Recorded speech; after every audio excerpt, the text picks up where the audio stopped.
Sveiks, mans mīļās jaunavas, augusts klāt, un tagad man gan ir jāpaskatās, ko taro kartes saka.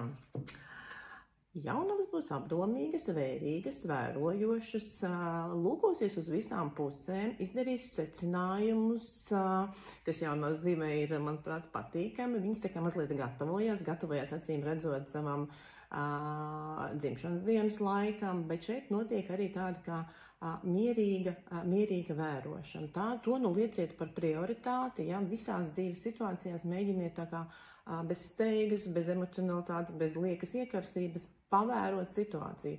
Ticiet vai neticiet, dzīve iet uz priekšu arī tad, ja jūs nepārtraukti to nebīdat, nebakstat to neietekmēt un nemēģināt koriģēt.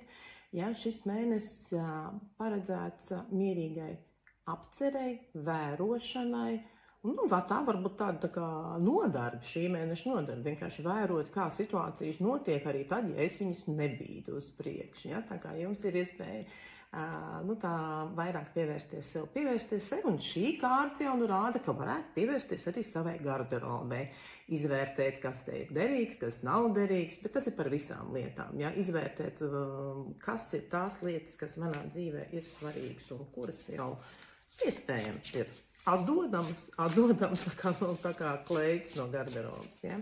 Skatāmies, ko darbs jaunavas dzīmē dzimušajiem. Nu jā, darbs neļauj tā sevišķi daudz būt tādā apcerīgā noskaņojumā.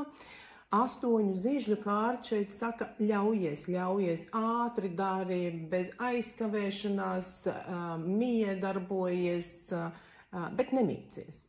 Nemēģini izspiest kādu perfektumu, izspiest kaut ko vēl, kaut ko vairāk, kaut ko gribu,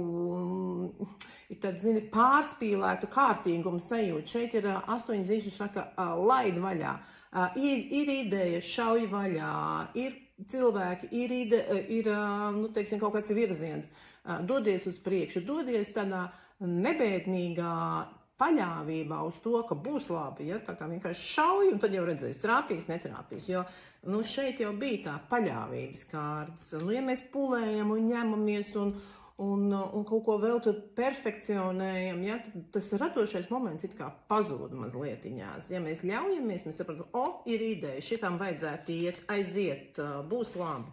Ja, un jūs redzēsiet, ka tiešām daudzās situācijās tas palīdz. Tas ritīgi palīdz. Tā kā dariet visu, nešauboties, piesaistiet kolektīvu, piesaistiet cilvēkus, bet katram savs darbs, katram sava niša, katram sava atbildība, un ejam visi vienkārši komandā uz priekšu.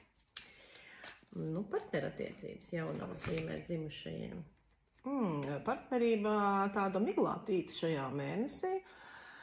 Neziņa vai neizpratne par to, kas notiek, ja, šī kārta, protams, var saistīties ar tādu kā melošanas efektu vai sajūtu, ka man kaut ko nestāsta līdz galam, bet mēs varam mest to kā žociņu otrādi.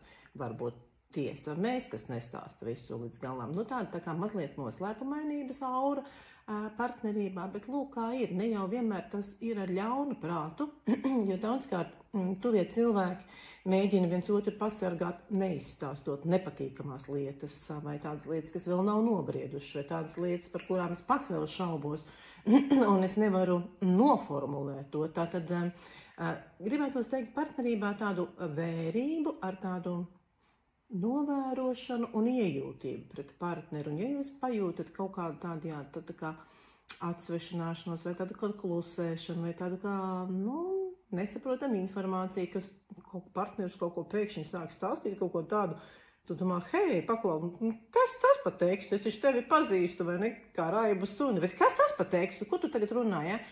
Vienkārši tā, hop, un mēģinām to pirmo sajūtu noķert, ko tas nozīmē, kādēļ tā, ja, bet, rakties vai tur tincināt vai ņemties ar partneri šajā mēnesī nav īsti vērts, jo tā migla īsti neizklīst. Tas nozīmē, ka mēs darām tā, kā mēs bijām sākumā nolēmuši. Mēs esam mierīgi, vērojoši, apskatāmies, sajūtam, pajūtam, un tad ļaujamies jau lai situācija attīstās pati. Tā kā nemēģinam rakt un nemēģinam celt uz augšu, jo ja mēs kaut ko paceļam nelaikā uz augšu, tas nozīmē, ka tas nav gatavs vēl, un tas var parādīties jums nepatīkamā veidā. Kaut kam ir jānobriest iespējams, ja?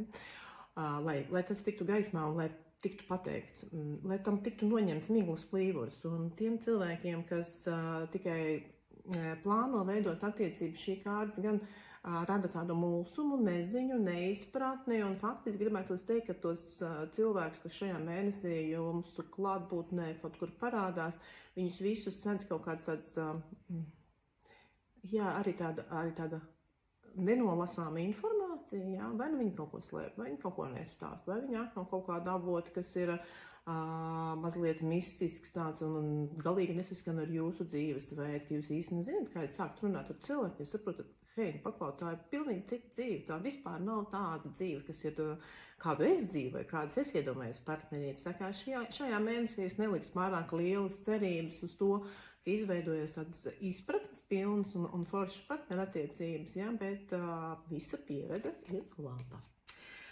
Un ko jaunavām vajadzētu izdarīt vēl augustā? Ko izdarīt? Ārprāt, cik mīļi. Pievērsties kaut kam ļoti mājīgam, kaut kam tādam kā ēst gatavošana, varbūt kādas jaunas receptes izmantošana, varbūt vecas aizmirstas receptes pagatavošana, un tad paskatieties, cik daudz prieka tas rada apkārtējiem. Jūs varat iepriecināt gan savus ģimenes locekļus, jūs varat iepriecināt arī savus darba kolēģus, jūs varat iepriecināt savus draugus, varbūt uztaisiet kādu maltīti, kādu lielisku pasēdēšanu kopā ar sev tuviem cilvēkiem. Bet galvenais izmantojiet savas kulināra prasmes, ja? Manuprāt, tā šķiet. Jā, nu lai lielisks augusts mums tik